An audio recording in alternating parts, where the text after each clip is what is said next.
Catus, Maximus here, this time with just a quick video about the Snap-on 2050 rolling head pry bar. I don't have many Snap-on tools. This is surprisingly enough, I found at a junk store. It was just an old pry bar and rolling head pry bar, I should say, and grabbed it out of the bin. I saw, oh, it's a Snap-on.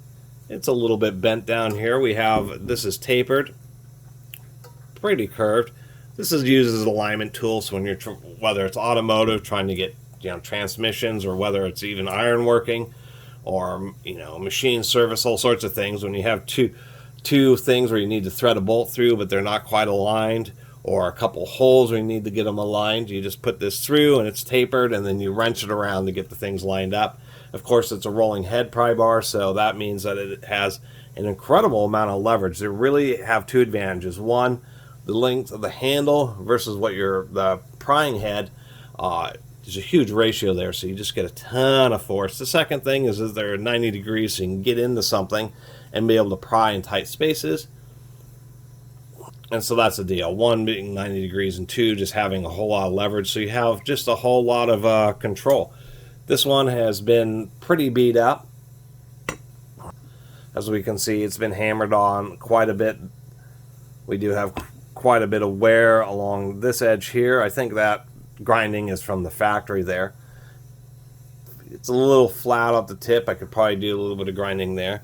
But the whole point of these things is it's kind of nice to have ones that are more or less kind of beaters, and then nicer ones which we have real kind of sharp tips on. And I thought, a Snap-on's a decent beater. People want to know how old this unit is. There is the date stamp. It kind of looks like a reversed number 9 or like a little E. So somebody in the comments will be able to tell me what the date code is on this. Otherwise,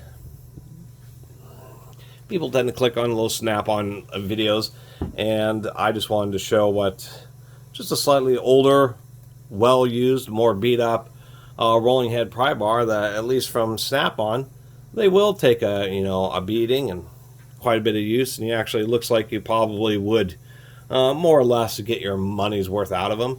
And hopefully with Snap-on, if you did something like break off this tang, which is something that does happen often with rolling head pry bars, once again you just have so much leverage that you can break this off, that at least hopefully Snap-on would replace it.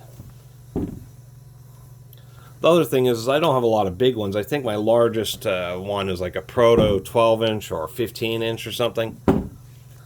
So this one being a 18-inch, actually I think it's 19 inches, gives me a nice large one. And once again, these things are just super handy in so many situations where you just want to have a lot of leverage, which also increases control, and being able to pry apart components and all sorts of automotive uses for these things. They really are a wonderful tool.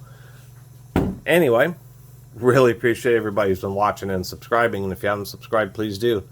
Till next time, Catus Maximus out.